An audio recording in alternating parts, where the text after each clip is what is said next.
საღამოშვიდობის საქმის კურსი დღის შემაჯამებელი გამოშვებით ბრუნდება ეთერში, რომელსაც ბექა ბაციკაძე გაუძღვება. TBC PLC 2019 წლის პირველ ნახევარში 258 მილიონი ლარის წმინდა მოგება მიიღო. დღეს TBC ბანკის ჯგუფმა ლონდონის საფონდო ბირჟაზე 2019 წლის მეორე კვარტლის ფინანსური შედეგები გამოაქვეყნა. დოკუმენტის მიხედვით, საანგარიშო პერიოდის განმავლობაში TBC PLC-ს წმინდა მოგება 125 მილიონი ლარი შეადგინა.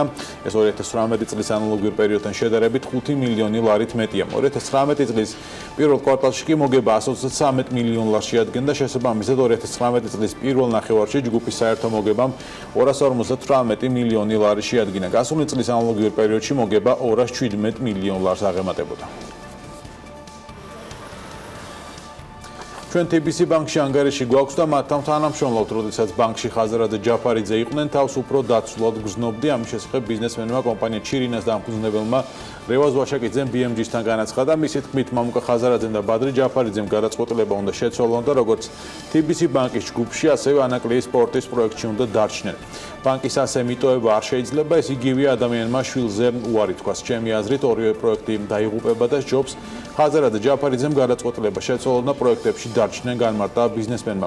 ჩირინას დამფუძნებელი მიიჩნევს, რომ თუ ფულის გათეთრებას ადგილი ნამდვილად ჰქონდა, ეს სახელმწიფომ საზოგადოებას უნდა დაუმტკიცოს. ღამის ეკონომიკა მისი შედეგები და დახარჯული თანხები. ღამის ეკონომიკის პოლიტიკის შექმნა ერთ-ერთი იყო იმ დაპირებებიდან, რომელიც ჯერ კიდევ მერობის კანდიდატმა კახა კალაძემ გასცა. წელიწადზე მეტია, რაც ეს მიმართულება კონკრეტულ პირს სერგი გვარჯალაძეს აქვს ჩაბარებული და ჩვენს დავინტერესდით, სად არის ღამის თბილისი დღეს და რა როლს თამაშობს ამ ყველაფერში ღამის ეკონომიკის პოლიტიკის მენეჯმენტი. სალომე მეცხოვარიშვილი გვერდება დეტალებით სალომე საღამოშვიდობის. საღამოშვიდობის ბექა, თითქმის წელიწად ნახევარია გასული მას შემდეგ, რაც დედაქალაქს ღამის ეკონომიკის გააქტიურება აქვს დაანონსებული და სპეციალურად ამ პროგრამისთვის მენეჯერსაც ქირაობს. სერგი გვარჯალაძე თბილისის მერმა ამ თანამდებობაზე 2018 წლის მარტში წარადგინა. რა გაკეთდა ამ ხნის განმავლობაში ქალაქში იმისთვის, რომ თბილისი 24 საათიან ლოკაციად იქცეს. ბექა, საინტერესოა რა გახსენდება პირადად შენ, როცა ღამის ეკონომიკაზე და ამ პოლიტიკაზე ვსაუბრობთ, რა კონკრეტული ნაბიჯი შეგიძლია გაიხსენო? ალბათ ღამის ავტობუსები, რომლებიც პარასკევს და შაბათს თუ ორსდები გადაადგილდებიან წრიულად, მიყვარს ეს სიტყვა ქალაქის მიმართულებით და გადაყავთ გზავრები, რომლებიც ღამის გართობას ამჯობინებენ.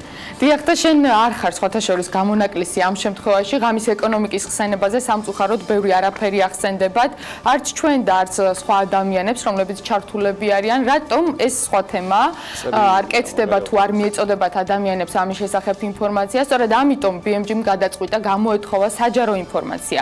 რა გაკეთდა ამ დროის განმავლობაში და რა თანხა იხარჯება ამისთვის. მოკლედ დავიწყოთ ხელფასებით და ზოგადად ანაზღაურების თემით.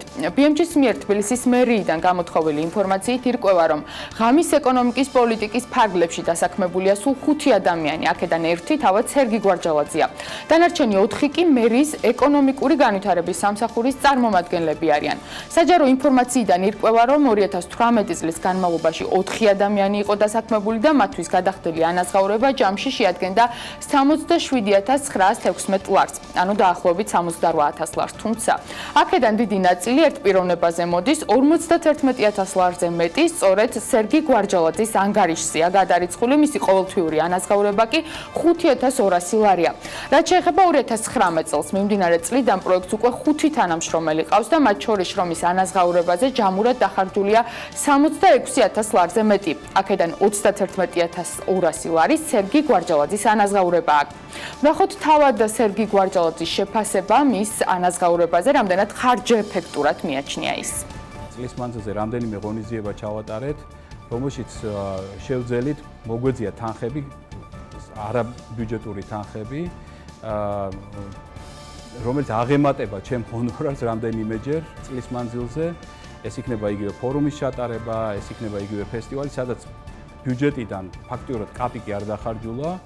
ასე რომ ეს შეფარდება, ვფიქრობ, რომ ლოგიკურია. თუ ეს შეფარდება ფინანსური არ იქნება ლოგიკური და არ იქნება გამართლებული, გასაკვირველია ასეთ ერთეულს მნიშვნელობა აღარ ექნება. მე ვფიქრობ, რომ პირიქით ეს უნდა გამძლავრდეს, უფრო მეტი ფული უნდა დაიხარჯოს ამაში და ამას ვითხოვთ ყოველდღე ამ შენობაშიც. იმიტომ რომ უფრო სწრაფები და უფრო ეფექტურები გავხდებით და ეს ისევ და ისევ ეკონომიკას დაეთყობა. რაც შეეხება ღამის ეკონომიკის ფარგლებში ჩატარებულ ღონისძიებებს და ბიუჯეტიდან დახარჯულ თანხებს, მერისგან მიღებული საჯარო ინფორმაციიდან ირკვევა, რომ 2019 წლის 29-31 მარტს ნაიცლაბის პირველ ჰაკათონში მონაწილე 3 გამარჯვებული გუნდის დასაჯილდოებლად სარეზერვო ფონდიდან გამოიყო და გადაირიცხა 6,000 ლარი. სხვა კუთხით ბიუჯეტიდან თანხები ღამის ეკონომიკის პროექტზე არ დახარჯულა, თუმცა ღამის ეკონომიკის პროექტის ორგანიზატორებმა რამდენიმე ღონისძიება ჩაატარეს და დაფინანსება სხვადასხვა წყაროებიდან მოიპოვეს. რა არის დღეს ღამის ეკონომიკის პოლიტიკის მენეჯმენტის ფუნქცია? სერგი გვარჯალაძე ამბობს, რომ ეს ძირითადად მედიატორის როლი და მხარეების ერთმანეთთან დაკავშირებაა. სწორედ ამ მიზნით 300-მდე შეხვედრა უკვე ჩატარებულია. აქ იგულისხმება შეხვედრები მაგალითად მოსახლეობასა და კაფე-რესტორნების მფლობელებს შორის, რომლებიც მსჯელობენ ხმაურის პრობლემებზე, ასევე ბიზნესისთვის ინფორმაციის მიწოდება, მათთვის ინიციატივების გაცნობა და მთავარი კერძო სექტორისა და ბიზნესის დაკავშირება თავად სახელისუფლებო ორგანოებთან. კითხვაზე რა საჭიროა ამ საქმიანობისთვის ცალკე სამსახური, გვარჯალაძე გვპასუხობს. ჩვენი მიზანია რომ დავაჩქაროთ პროცესები და ამისათვის ხელშეწყობა აუცილებელია. ვფიქრობ, აქ ჩვენ არა მხოლოდ საკონსულტაციო სამსახურს უწევთ, არამედ მაგალითად იგივე ვთქვათ სპარკის მეშვეობით, იცით რომ ბიზნეს აქსელერატორი გვაქვს, შემდეგ თვეში გეგმავთ მარკეტინგული ვორქშოპის ჩატარებას და იქ აქცენტებს ვაკეთებთ კონკრეტულად იმ საკითხებზე, რომელიც მიგვაჩნია რომ დასაჩქარებელია. მაგალითს გეტყვით. ჩვენ ანალიზი გავუკეთეთ, ვთქვათ, იმ Facebook გვერდებს და TripAdvisor-ში წარმოდგენილ გვერდებს, სადაც არის რესტორნების, კაფეების გვერდებს. უმეტეს შემთხვევაში მივხვდით, რომ ან არასწორად არის პოზიციონირებული, ან სრული ინფორმაცია არ აქვს მიწოდებული. ხედავთ, რომ ეს გამოცდილება აკლიათ და სჭირდებათ რაღაცა გარკვეული ინფორმაცია ამასთან დაკავშირებით და ესეთი სერვისები გვინდა რომ შევთავაზოთ. იმისთვის, რომ ღამის ეკონომიკა, რომელიც საღამოს 8 საათიდან დილის 8 საათამდე აქტივობებს გულისხმობს, უფრო ეფექტიანი იყოს, ღამის ეკონომიკის პოლიტიკის მენეჯმენტს სტრატეგიის შემუშავება სურს, რომელმაც ძალიან კონკრეტული ნაბიჯები უნდა გაწეროს. სად, რა არის საჭირო და რატომ?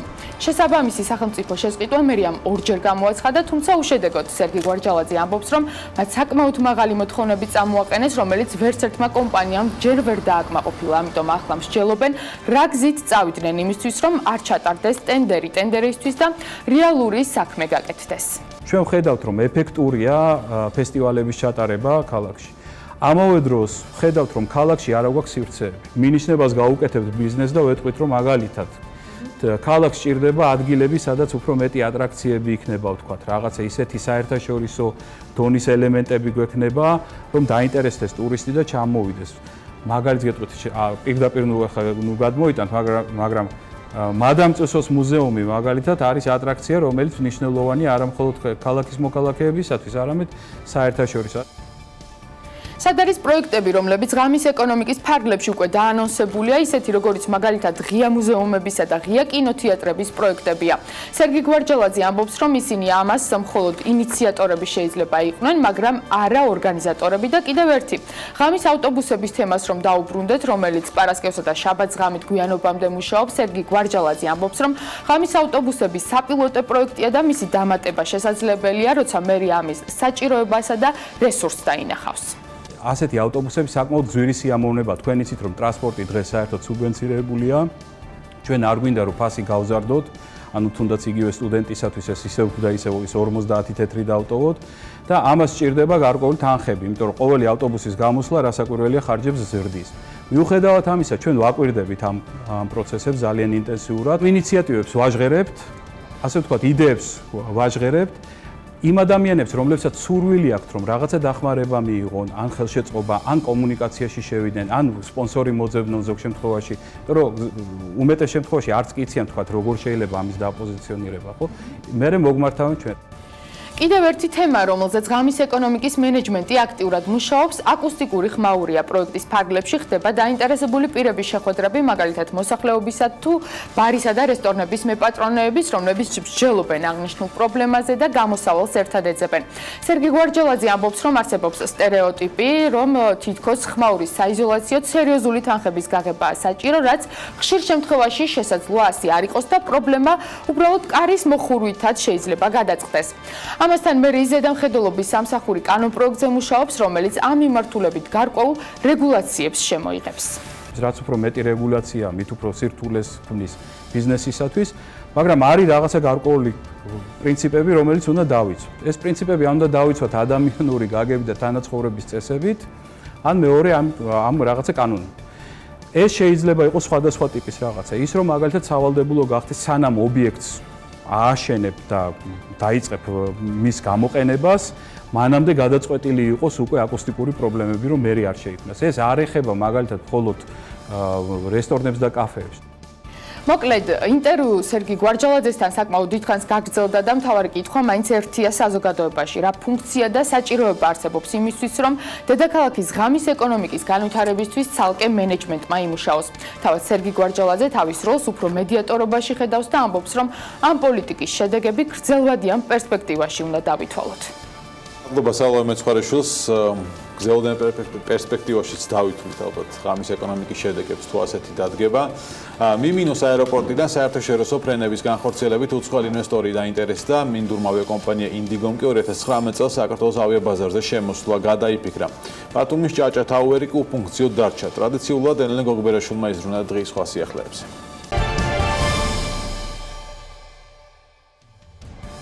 რუსეთის მიერ დაწესებული ავიასანქციების გამო ჯორჯიან Airways-მა დაახლოებით 25 მილიონი დოლარის ზარალი მიიღო. ავიაკომპანიაში აცხადებენ, რომ მოუწიათ უკვე რეალიზებული ავიაბილეთების 80%-ის უკან დაბრუნება. გარდა ამისა, მკვეთრად შემცირდა ავიაბილეთების შეძენის მსურველთა რიცხვი, რითაც ავიაკომპანიამ ჯამში დაახლოებით 25 მილიონი დოლარის ზარალი მიიღო. როგორც BMG-სთან ჯორჯიან Airways-ის კომერციული დირექტორის მოადგილე განმარტავს, აღნიშნული თანხა არსებულ და მოსალოდნელ ზარალს ეფუძნება, რომლის დათვლა კომპანიამ 20 ივნისიდან დაიწყო. მიმინოს აეროპორტიდან საერთაშორისო ფრენების განხორციელებით უცხოელი ინვესტორი დაინტერესდა. ამის შესახებ BMG-ის საავიაციო უნივერსიტეტის რექტორმა სერგო ტეფნაძემ განუცხადა. როგორც ტეფნაძე განმარტავს, საბოლოო თანამშრომლობის გაფორმებას დაახლოებით 1 კვირა დასჭირდება. ინვესტორთან მოლაპარაკებებში მათთან ერთად კი სახელმწიფოც არის ჩართული. ინვესტორმა აეროპორტის საერთაშორისო სტანდარტებთან შესაბამისობაში მოყვანა უნდა უზრუნველყოს. მათ შორის უნდა მოხდეს ასაფრენ-დასაფრენი ზოლის გაგრძელება და არსებულის ახლით ჩანაცვლება. საერთო ჯამში კი აეროპორტის მოდერნიზაციას რამდენიმე ათეული მილიონი ლარი დასჭირდება. ინდურმა ავიაკომპანია ინდიგომ 2019 წელს საქართველოს ავიაბაზარზე შემოსვლა გადაიფიქრა. ამის შესახებ BMG-ის ინდოეთის ბაზარზე მომუშავე ტურისტული კომპანია იბერია ტურს პლუსის დამფუძნებელმა განუცხადა. მისი ინფორმაციით, ინდიგოს მიერ წელს საქართველოში ფრენების დაწყების გადავადების ერთ-ერთი ძირითადი მიზეზი სავიზო პრობლემები გახდა.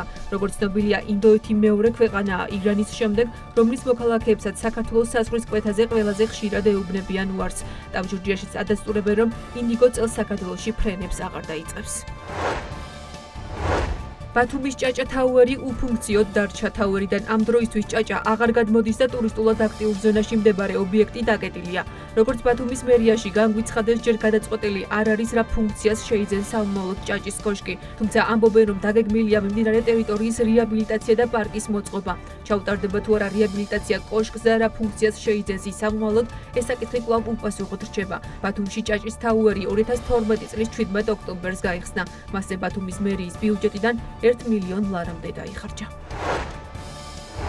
კომპანია ქართული ზეთისხილი 2020 წლიდან 100.000 ბოთლ ქართული ზეთისხილისზეც ამერიკის ბაზარზე, კერძოდ კი ნიუ-იორკში გაიტანს.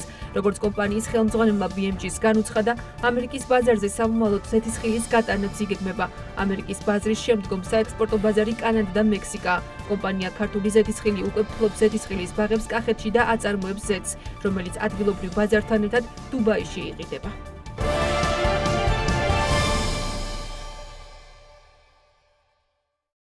MyWay Airlines-მა რუსული ემბარგოს ამოქმედების შემდეგ დაახლოებით 600.000 ამერიკული დოლარის სოდენობის ზარალი ნახა ავიაკომპანიის დირექტორი იგორ აფციაურის სახელმწიფოს სტიმულირების პროგრამას, რომელიც რუსეთ-საქართველოს ავიარეისებით მგზავრთა ნაკადის სუბსიდირებას გულისხმობს, აკრიტიკებს. მისი თქმით, სახელმწიფოს ეს ქმედება ევროკომისიის გადაწყვეტილებას ეწინააღმდეგება, რომელიც საერთაშორისო ავიარეისებზე სუბსიდირებას კრძალავს. როგორც აფციაური ამბობს, აღნიშნულ საკითხზე MyWay Airlines მენეჯმენტ შესაბამის უწყებებიდან არავინ დაკავშირებია. ავიაკომპანიის მენეჯმენტს ანუკა ჯოხაძე ესაუბრა დეტალები ნახოთ მის სიუჟეტში.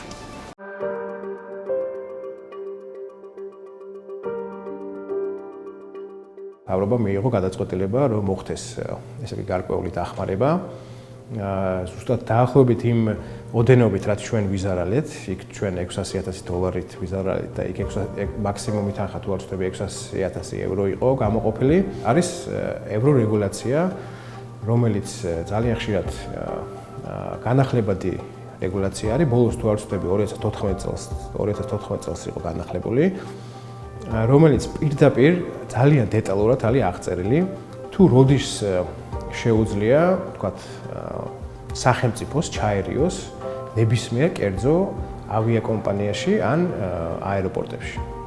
ორ ნაწილად იყოფა. ერთი არის ის, რაც ეხება აეროპორტებს და ასევე მეორე ნაწილი ითვალისწინებს, თუ როდის შეუძლია მთავრობას, ვთქვათ, დაეხმაროს ავიაკომპანიებს.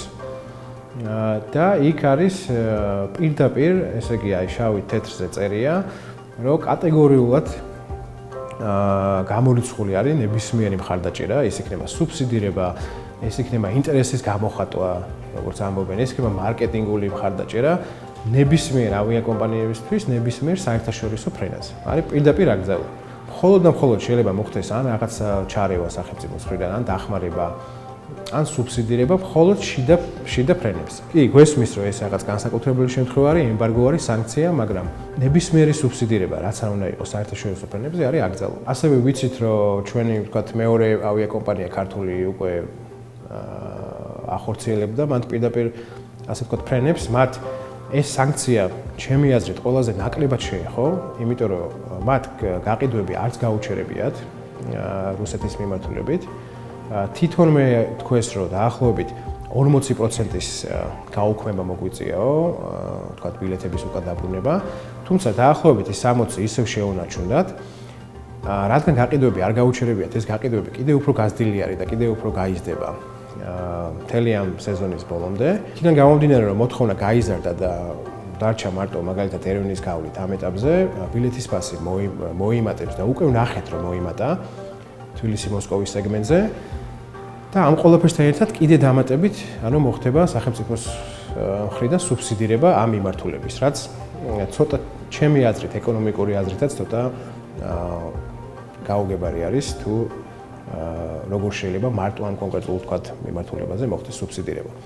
ჩვენ არავისთვის არ მიგვიმართავს ძალიან მარტივი მიზეზის გამო, იმიტომ რომ ჩვენ თავიდანვე, ანუ თავშივე წინააღმდეგი ვართ ნებისმიერი სუბსიდიის ნებისმიერ ავიაკომპანიაზე, თუ ეს არის საერთაშორისო მარშრუტი.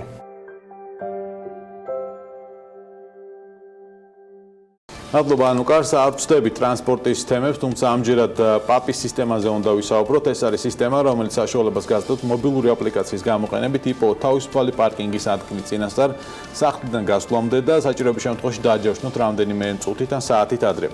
მე დეტალს უკვე სალომონ ჭიპაშვილი მოგუყვება. აპლიკაციის სახელი არის პაპი და ამ დროისთვის მუშაობ აპლიკაციის დასრულების რეჟიმში ვართ. ასევე მოლაპარაკებები გვაქვს რამდენიმე ვენდორთან, უცხოელ ვენდორებთან. ძირითადად ჩინეთზე გვაქვს ორიენტირება გაკეთებული, რადგან შედარებით ნაკლები ხარჯი არის და ხარისხიც აკმაყოფილებს იმ პირობებს, რომლებიც ჩვენ დედაქალაქში არის ამ დროისთვის. ეს არის აპლიკაცია, რომელსაც უკავშირდება ეგრეთ წოდებული hardware მხარე, მოწყობილობები და შემდეგ დამუშავებული ინფორმაციას ვაწვდით მომხმარებელს. შესაბამისად, როდესაც წინასწარ ეცოდინება მომხმარებელს არის თუ არა პარკინგის ადგილი, ან კონკრეტულად იმ ადგილზე მივა, სადაც თავისუფალი, ან ძებნას აღარ დაიწყებს, ნაკლები პრობლემა შეიქმნება საცობების მხრივაც და დროსა და საწვავის ხარჯიც, რა თქმა უნდა, შემცირებული იქნება. ეს არის სენსორები, რომლებიც დაყენდება პარკირების ადგილებზე, თითო პარკინგის ადგილზე იქნება თითო სენსორი დაყენებული და ეს დააფიქსირებს თუ არის თუ არა მანქანა გაჩერებული იმ ადგილზე. შემდეგ ეს აწვდის მონაცემთა კოლექტორს, შემგროვებელს ინფორმაციას, კოლექტორი ამუშავებს და ტვირთავს სერვერზე. სერვერიდან უკვე ნაწილდება აპლიკაციაში. აპლიკაციაში მოცემული იქნება ქალაქის რუკა, განთავსებული პარკინგის ადგილები და ინფორმაცია არის თუ არა თავისუფალი. ასევე ერთი დამატებითი დეტალი არის, ოღონდ ეს მხოლოდ კერძო საპარკინგო ადგილებისთვის შეიძლება მომხმარებელს დაჯავშნოს წინასწარ და ღირებულებაც შესაბამისად განისაზღვრება უკვე პარკინგის ადგილის მფლობელის მიზნებიდან გამომდინარე და დროისა და ადგილის შესაბამისად. გვაქვს რამდენიმე კერძო პირთან მოლაპარაკება, ვისაც აქვს საპარკინგის სივრცე და პირველ ეტაპზე ვიწყებთ გეგმავთ დავიწყოთ სწორედ ამ კერძო საპარკინგე ადგილებიდან და შემდეგ უკვე ქალაქის ეს მერიის ინტერესიც არის დაგვჭირდება რამდენიმე სუმცირე 3 სატესტო ქუჩა, სადაც გაკეთდება დემო ვერსია, რამდენიმე ინვესტორთან პირადად ქონდა გასაუბრება, რომლებიც დაინტერესდნენ ამ სტარტაპით და ძალიან ზოგადი ღირებულება არის 70,000-დან 90,000-მდე. ოღონდ ეს არის ყველანაირი საოფისე ხარჯის, ტექნიკური მხარის გათვალისწინებით, აპლიკაციის ხარჯების გათვალისწინებით. ეს არის მთელი ქალაქის დაფარვის პირობებში. იმ დანიშნულებით, როგორც ჩვენ ვაპირებთ ქალაქის მასშტაბზე გასვლას და მომხმარებელს მივაწოდოთ თავისუფალი ადგილების შესახებ ინფორმაცია, ამ დანიშნულებით ამ ფუნქციონალით არც ერთი აპლიკაცია და სისტემა არ გვხვდება უცხოეთში. რამდენიმე ძალიან მსხვილი ბიზნეს კომპანიის დეფინიციით ჭკვიანი ქალაქის კონცეფციის ერთ-ერთი მთავარი შემადგენელი კომპონენტი არის ჭკვიანი პარკირების სისტემა და თუ მოვახერხებ და მომეცემა იმის საშუალება, რომ თბილისს მოვარგო ეს ჩემი სისტემა, ძალიან დიდი წინ გადადგმული ნაბიჯი იქნება თბილისისთვის სმარტ ქალაქად ადაპტირებისაკენ.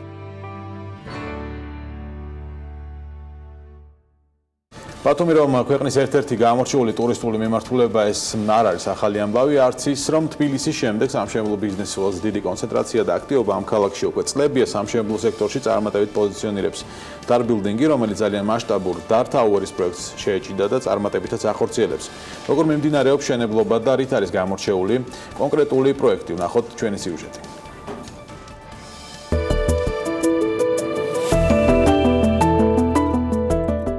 ეს დართაუერია დარბილდინგის ყველაზე მასშტაბური პროექტი ბათუმში. კომპლექსი ორი სხვადასხვა არქიტექტურული ფორმის შენობისგან შედგება. 22 სართულიან შენობაში განთავსდება სასტუმრო, 35 სართულიანში კომერციული ფართები და სასტუმროს ტიპის საცხოვრებელი სახლები. დართაუერი ქალაქის პრესტიჟულ უბანში მდებარეობს. მთავარი რაც კომპლექსს განსაკუთრებით მიმზიდველს ხდის სწორედ მისი ადგილმდებარეობაა. იგი ბათუმის ყველაზე განვითარებად ზოლში, ახალ ბულვართან და მოცეკვავე შადრევანთან მდებარეობს. დართაუერი გახლავთ დარბილდინგის ყველაზე მასშტაბური პროექტი, 35 სართულიანი საცხოვრებელი და სასტუმროს ბინის კომპლექსი მდებარეობს ფიროსმანის 19-ში ბათუმის ერთ-ერთ ყველაზე პრესტიჟულ ადგილას. აღსანიშნავია ის ფაქტი, რომ დარბილდინგში განთავსდება საერთაშორისო ბრენდი რამადა პლაზა ბაი ვინჰამის სასტუმრო კომპლექსი. დარბილდინგი ბათუმში უკვე 5 წარმატებით დასრულებულ პროექტს ითვლის და ასევე გეგმავთ ეკოლოგიურად სუფთა გარემოში მახინჯაურში კიდევ ერთი პროექტის განხორციელებას. დართაუერში ისევე როგორც დარბილდინგი სხვა პროექტებში მაღალი ხარისხის დარკაპიტალის წარმოებული სამშენებლო და სარემონტო მასალებია გამოყენებული. კომპლექსში განთავსებულია მზა ავეჯის შოურუმები. მოკლედ აქ ყველა დეტალი მომხმარებლის კმაყოფილებაზე და კომფორტზეა მორგებული. პროექტ დართაუერში განთავსებულია მზა საჩვენებელი ოთახები, მომხმარებლებს შეუძლია მობრძანდნენ და ადგილზე შეარჩიონ მათთვის სასურველი ინტერიერი, შეაფასონ პრემიუმ ხარისხის სარემონტო მასალები, რომლებსაც გვაწვდის ჰიპერმარკეტი მოდუსი. აქვე გეტყვით იმასაც, რომ დართაუერში შეძენილი ბინის შემთხვევაში თქვენ შეგიძლიათ ისარგებლოთ 25%-მდე ფასტაკლებით ჰიპერმარკეტების ქსელ მოდუსში. დართაუერი დარბილდინგის ერთადერთი მასშტაბური პროექტი არ არის. ქართული დეველოპერული სამშენებლო კომპანია ბაზარზე 2013 წლიდან ოპერირებს. კომპანიის საქმიანობის ძირითად მიმართულებას სასტუმროების, მრავალფუნქციური კომპლექსების, საცხოვრებელი აპარტამენტების, სამრეწველო შენობის მშენებლობა, არქიტექტურა და დიზაინი წარმოადგენს. კომპანიას უკვე აქვს 4 წარმატებით დასრულებული პროექტი, თუმცა, რა თქმა უნდა, აქ გაჩერებას არ გიგვავენ. და თემაზე საუბარს უკვე სტუმრებთან ერთად განვაგრძობ დარბილდინგის ფინანსური დირექტორი ომარ ჭაღალიძე და დარბილდინგის გაყიდვების გუნდის ხელმძღვანელი მზია ზოიძე არიან საქმის კურს სტუდიაში საღამოშტობის მოგესალმებით, მადლობა გადაცემაში მომბრძანებისთვის. დასაწყისში ბატონო ომარ, სანამ დართაუერზე ვისაუბრებდით, დარბილდინგზე რომ მოგვიყვეთ 2013 წლიდან არის კომპანია ბაზარზე, აქამდე განხორციელებული პროექტები და ის გზა, რომელიც თქვენ გაიარეთ, მოკლედ. მოგესალმებით ბექა, მივესალმები თქვენს ტელემაყურებელს, მადლობა გადაცემაში მოწვევისათვის და მადლობა დარბილდინგზე რომ შეარჩიეთ არჩევანი. რაც შეეხება დარბილდინგს, 2013 წლიდან უკვე ოპერირებს ბათუმის ბაზარზე სამშენებლო მიმართულებით. ჩვენ ძირითადი პროექტები განხორციელებული არის ისეთი როგორც არის საცხოვრებელი ტიპის სახლები და კომერციული ნაწილი. თუმცა ეხლა მიმდინარეობს მასშტაბური მშენებლობა, რაც თქვენ უკვე აღნიშნეთ, ეს არის დარტაუერი, რომელიც არის როგორც საცხოვრებელი, ასევე სასტუმროს ტიპის აპარტამენტების ტიპის მშენებლობა და ასევე კომერციული ნაწილიც თავისი დამხმარე შენებანაგებობებით, როგორც არის კაზინო, გასართობი ცენტრები, კომერციული ნაწილი. ჯამში განხორციელებული არის მეშვიდე პროექტი მიმდინარეობს ახლა დარტაუერის ჩართვით, იმიტომ რომ დარტაუერში ორი პროექტი არის ერთმანეთს გამომდინარე პროექტები. აქედან სამი არის მიმდინარე, ერთი თითქმის დასრულებულია და დარტაუერიც უკვე მიდის დასრულების ფაზაში. მე ვახსენე სიუჟეტის წარდგენისას, რომ ბათუმი გარდა თქვა ტურისტული ადგილისა, რამაც იდეაში მეტად განაპირობა მისი სამშენებლოს თქვა ფულმი, რომელიც ბათუმში თბილისის შემდეგ პოზიციებს ართმობს ეს წლები უკვე. ასეა აი ამ კონკურენციაში თქვენი უპირატესობა კომპანიის რა არის, როგორ შეხვედით ბაზარზე, მომხმარებელმა როგორ მიიღო და აი ახლა რა ეტაპზე ხართ? დარტაუერი არის ალბათ ყველაზე კარგი ახსნა თქვა კომპანიის განვითარების, ხო? ეს დიდი პროექტი, მაგრამ თქვენ მინდა იქამდე მოყვეთ თქვა 2013 წლიდან კონკურენცია როგორია ახლა ბათუმში და თქვენი უპირატესობა რა არის? დიახ, ჩვენ სამშენებლო ბიზნესთან დაკავშირებით მანამდეც ჰქონდა გამოცდილება, იმიტომ რომ დარბილდინგი არის დარჯგუფის ერთ-ერთი შემავალი კომპანია. ასე თუ ისე ბაზარს ვიცნობდით, ჰქონდა სტატისტიკა ბაზართან დაკავშირებით და ზუსტად იმ გამოცდილებიდან გამომდინარე, რომ დარჯგუფს გააჩნდა ამ კონკრეტულ სეგმენტთან შეხება, გადავწყვიტეთ, რომ ამ მიმართულებითაც დაგვეწყო ბიზნეს საქმიანობა.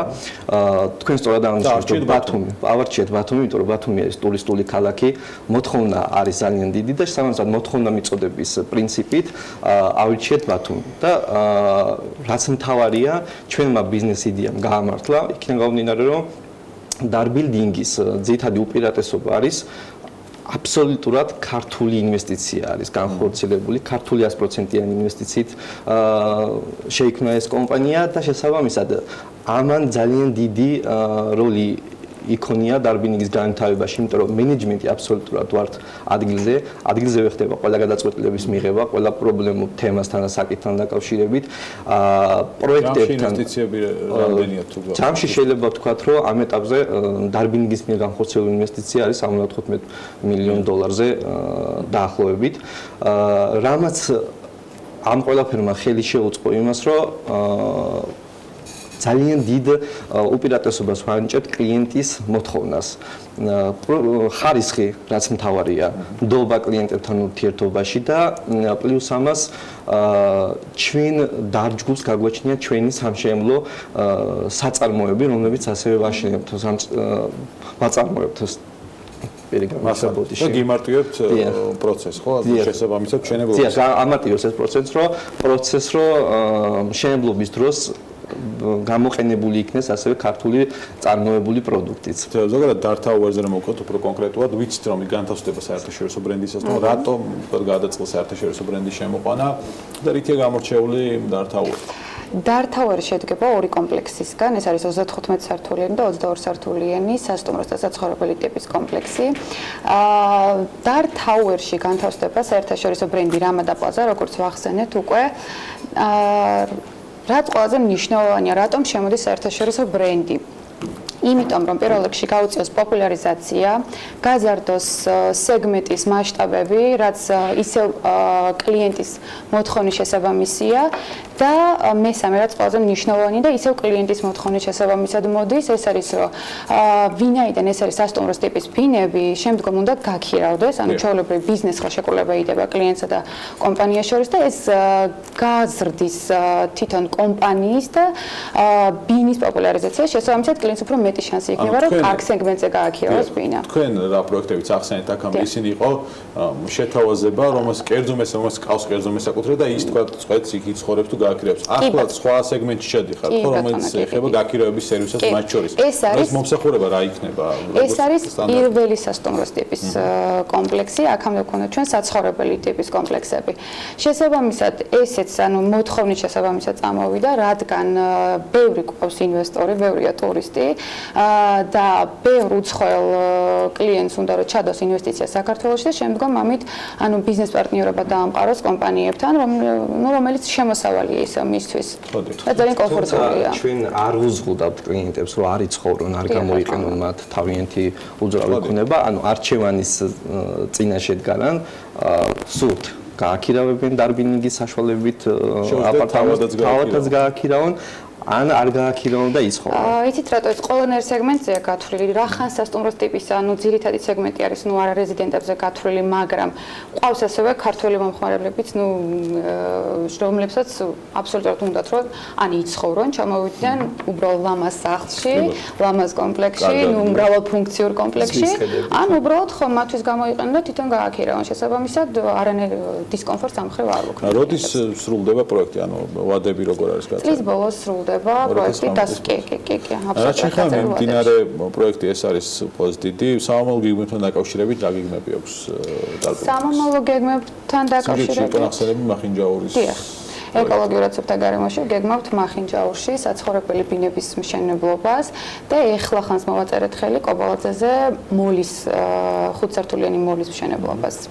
რომელიც იქნება ერთ-ერთი ყველაზე დიდი სავაჭრო ცენტრი ბათუმში. არის თუ არა ამ სავაჭრო ანუ ესეც ახალი სეგმენტი იქნება და ჩვენთვის ახალი სეგმენტი არის თუ არა ამ მიმართულებით მოთხოვნა ანუ რაღაც ის კვლევას გააკეთებით ხათია ხო წინასწარ არის მოთხოვნა და შესაბამისად ეს ტერიტორია სადაც მშენებლობა გეგმავს დარბინინგი არის აუქციონის წესით გამოტანილი ტერიტორია, რომელიც დარბინინგმა აუქციონზე შეიყიდა და სადაც ასევე სახელმწიფო მოთხოვნაც არის, რომ იქ უნდა აშენდეს მხოლოდ სავაჭრო ცენტრი, ანუ ერთობლივი კვლევა არის გაკეთებული როგორც სახელმწიფო მხრიდან, ასევე დარბინინგის მხრიდან, რომ ეს მოთხოვნაც არსებობს და შესაბამისად ამ მოთხოვნის ფარგლებშიც შევედით როგორც სავაჭრო ცენტრის ერთ-ერთი ანუ აბსოლუტურად მოთხოვნებზე დამოკიდებულები ვართ რა, ანუ როგორი მოთხოვნაც არის შესაბამისად ბიზნესი ისე უნდა დარბინინგი არ აკეთებს რაღაცას, მოდი ახლა ეს გავაკეთოთ.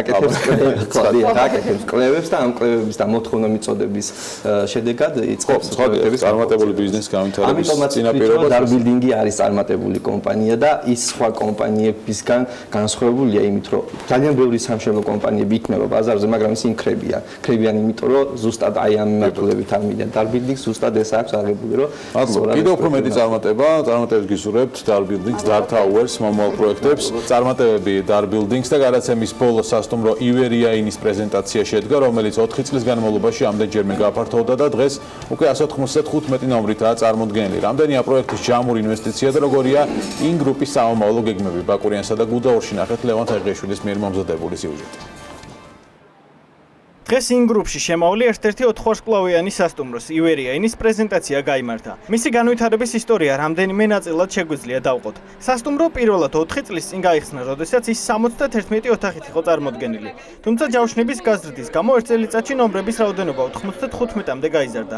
მოგვიანებით კი მოთხოვნა ისე გაიზარდა, რომ დამფუძნებლებმა სასტუმროს დამატებით 100 ნომერი შემატეს. დღეს ძალიან მნიშვნელოვანი დღე არის, შესაბამისად ჩვენ ყველანი დიდი სიამოვნებით გავხსენით დამატებითი, ასე ვთქვათ, გაფართოებული ეს არაჩვეულებრივი სასტუმრო. ჩვენ იცით, რომ გარკვეული პერიოდის წინ იყო გახსნილი 100 ნომრიანი, ხოლო მას შემდეგ რაც უკვე მენეჯმენტმა განახორციელა დამატებითი ინვესტიცია, ჩვენ ყველანი დღეს ხედავთ, რომ არის უკვე 200 ნომრიანი სასტუმრო, რაც ძალიან მნიშვნელოვანია, განხორციელებულია დამატებითი ინვესტიციები. ჩვენთვის ძალიან მნიშვნელოვანია და ბუნებრივია სასიხარულო ის, რომ ხედავთ, რომ არსებული სასტუმროები ვითარდებიან, ასევე აღნიშნულმა ჯგუფმა დღეს გაგვეცნო მათი სამომავლო გეგმების, რაც გულისხმობს, რომ მომდევნო წლის განმავლობაში დაამატებენ დაახლოებით დამატებით 3 სასტუმროს, რომელიც იქნება ქუთაისში, ბაკურიანსა და გუდაურში. ჩვენთვის ეს ძალიან პოზიტიური ტემპის მანიშნებელია, რომ მოთხოვნა მზარდია, შესაბამისად ჩვენი კერძო სექტორი ზრუნავს მიწოდების წარმოებაზე, შესაბამისად ის პროდუქტი, რომელიც იქნება საინტერესოა, იმიტომ რომ ხელს უწყობს ბევრ ტურისტს, რომ სხვადასხვა საფასო კატეგორიაში კონდეს ხელმისაწვდომი სასტუმრო ობიექტები. სასტუმრო აღჭურვილია როგორც ლუქსის ტიპის ნომრებით, ასევე მაღალი დონის საკონფერენციო და შეხვედრების დარბაზებით, დასასვენებელი და ლაუნჯ სარესტორნო სივრცეებით. გახსნის ღონისძიებაზე დამფუძნებელმა სხვა პროექტების, ბაკურიანის, რენესანსისა და ქუთაისი ინის პრეზენტაციაც წარადგინა და სტუმრებს სამომავლო გეგმებიც გააცნო. ინვესტიციის მოცულობა დაახლოებით 9-დან 10 მილიონ ლარამდე, იმიტომ რომ ჯერ ბოლომდე კიდევ არ არის რაღაცები დასამატებელი. ეს არის ერთ-ერთი სასტუმრო ჩვენი ჯგუფის, იმ ჯგუფის. ჩვენ გვაქვს კიდევ სასტუმრო გუდაური ინი გუდაურში, რომელიც 60 ნომრიანი და მასაც ემატება ერთი კორპუსი და 100 ნომრიანი გახდება წელსვე. წელს იხსნება ბაკურიანი ინი 154 ნომრიანი სასტუმრო, დაახლოებით სექტემბერში გაიხსნება, რომელსაც 25000 კვადრატული მეტრი აქვს ტერიტორია მარტო და ეს ინვესტიცია მანდ 20 მილიონ ლარამდე იქნება, ჯერ ბოლომდე დამთავრებული არ არის, ორი თვე გვაქვს წინ. ივერია ინი სტუმრებს მთელი მსოფლიოდან იღებს და როგორც ისინი ჩვენთან საუბრისას ამბობენ, რუსი ტურისტების რაოდენობა მხოლოდ 5-7%-ია. შესაბამისად, მის მუშაობას მომავალში საფრთხე არ ემუქრება და დღეიდან ის სრული დატვირთვით იმუშავებს. საქმის კურსი ამით დასრულებულია, მადლობა ყურადღებისთვის, ნახვამდის.